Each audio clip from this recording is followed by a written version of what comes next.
Hi there and welcome back to Wizardry 8, the Masters of Magic. And one subscriber wanted that we have a look at the statistics, like the overview, how the characters are developed at the moment. And note we're only using magic, or in case of Y, you just have to take her along, so we're taking her along and skilling her magic. Same with the ranger, skilling her magic. As you see, intelligence, speed, piety will follow soon after. Intelligence and speed being the most important first attributes for a caster, so we're going for these. And let's compare. What have they done? Urg was relatively late at our party. He has had 19 kills that one time. He's not a very weak, very strong character yet, but yeah, he's okay to survive probably. And he's like a caster character, as you'd expect from 100 intelligence. Just very good, very good. Like these, the weapon modifiers, they don't interest us. To compare him to Y, yeah, Y had a lot more kills, of course, 54, and has never died. I think she's the only one who has never died. Like, 54 kills. She's like very strong, and as it is expected from a Valkyrie at the start, she never dies. So she's extremely valuable for surviving something. She's a tank too, but we're not skilling her as a tank, as you can see here. There's intelligence and speed as well. She has plate mail, armored, like the Hunter's Cape from the start, which is a very good one. You can find it at the monastery, and an Ankh of Might and an Ankh of Speed in case she needs to hit something. The copper gloves, silver solorets, and the chainmail +1, which is extremely helpful with 10% fire water resistance. Always love that. The spiked spear for just some attack. And just a standard longbow.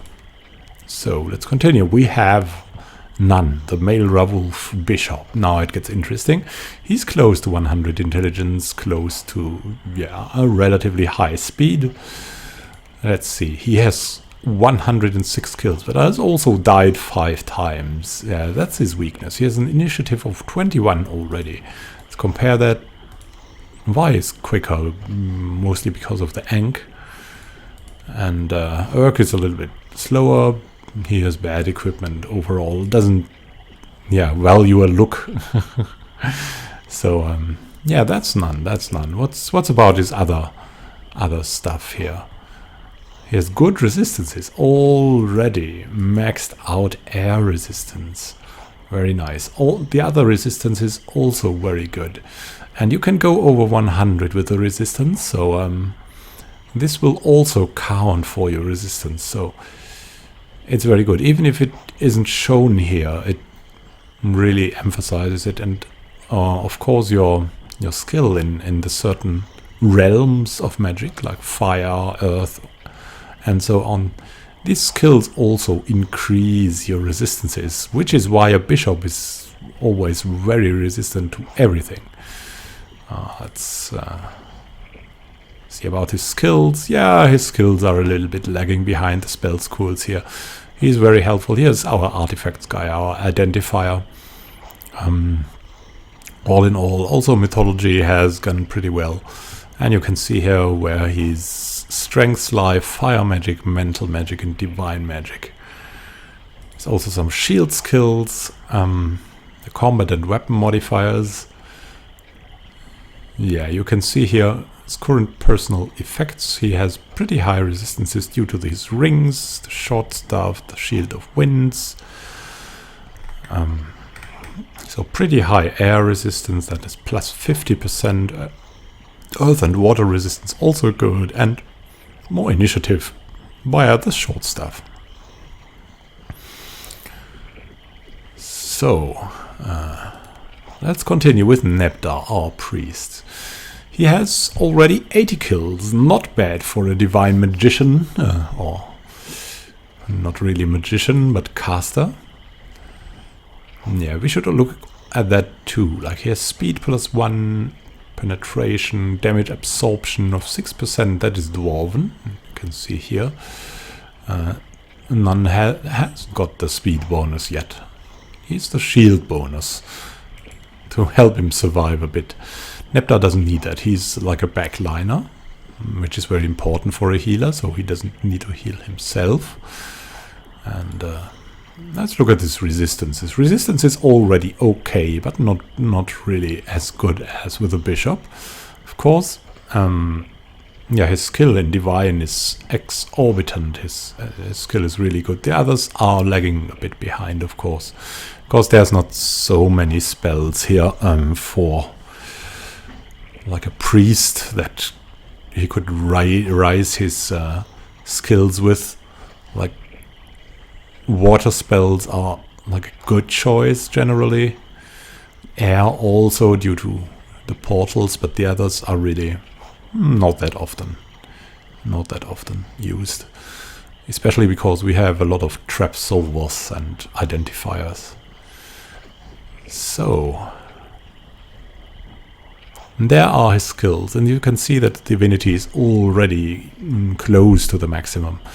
Like the realms are lagging behind, except divine magic, which is extremely good with him. Like the weapon skills, we don't have to look at. We're not using weapons here, really. And yeah, we've given him some resistance items, like that spirit staff. That's the two-handed staff he has. Pretty helpful with a divine resistance 20%. Which helps him survive death spells and such. And air resistance, mental resistance, always good. Then next one would be Xathrius, who has, yeah, he's the mage, he's the damage dealer. 351 kills, extremely good. And he has also a speed bonus of +2 already, so extremely good here as well.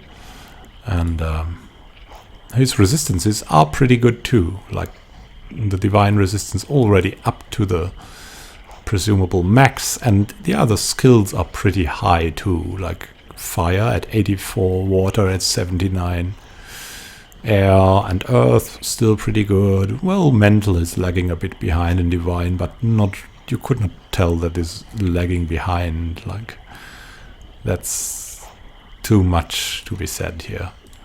And he has 120 intelligence due to this brilliant helm, and his speed is already pretty high, so he's really a good choice. Now let's go over to Asimov. Oh, wait, did I? Yeah, he's also the best in power cast, that's what I wanted to say. And the realms, yeah, but he's already nearly maxed his wizardry, only 10 points missing. You can see here, brilliant helm with 20 intelligence, amulet pro magic, divine resistance, and aqua ring water resistance. So he is okay in the equipment, and of course he gets the 5% bonus to all resistances, which is due to his being mage, which like cancels out a human. So next would be Asimov, the male elf. You can see here his combat stuff. He's also 191 kills, pretty respectable. Intelligence and speed already pretty high too. Speed high, and yeah, you can see his personal effects like divine resistance, communication, because he's our communicator. And from the ring pro magic, a lot of resistances just over there. Psionic's pretty good, mental magic of course. The other one's a little bit lagging behind, but his power cast is coming.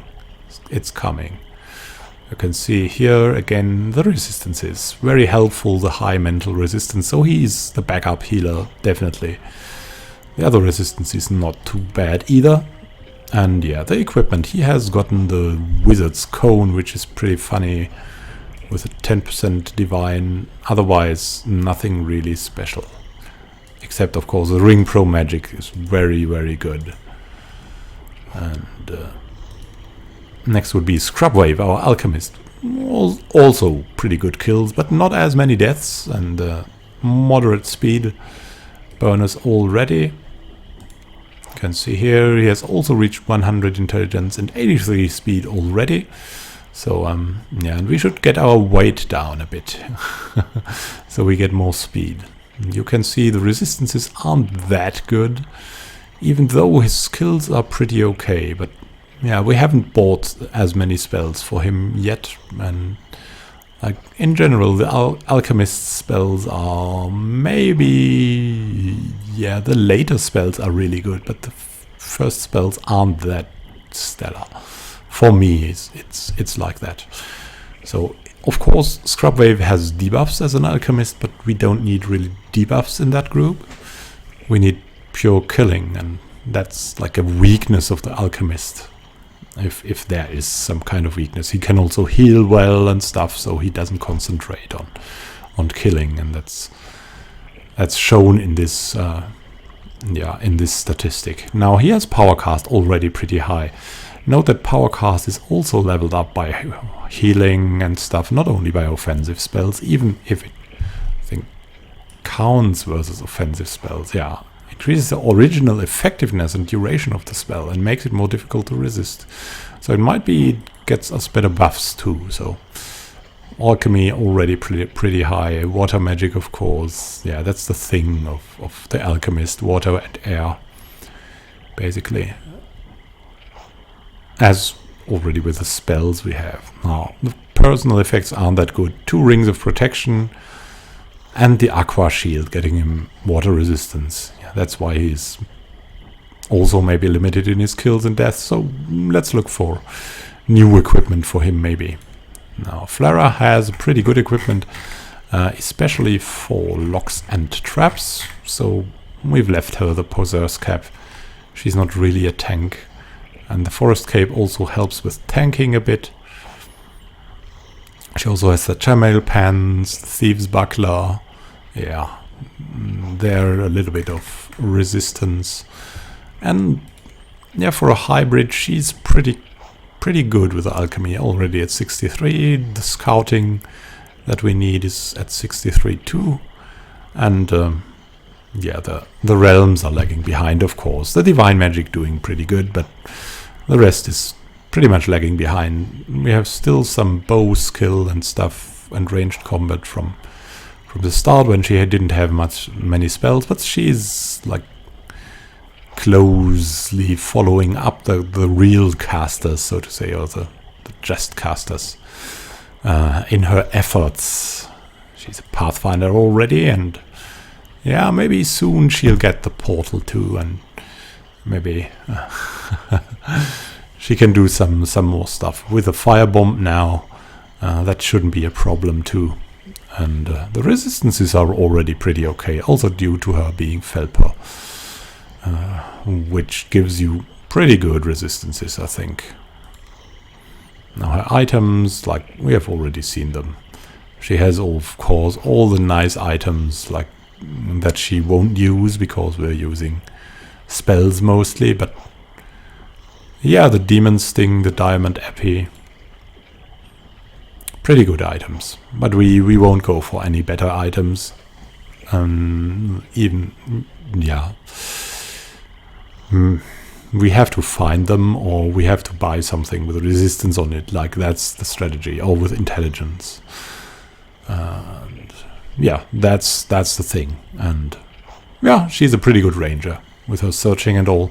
She didn't have, as you can see here, many kills, but that's due to her role as like the searcher, the backup.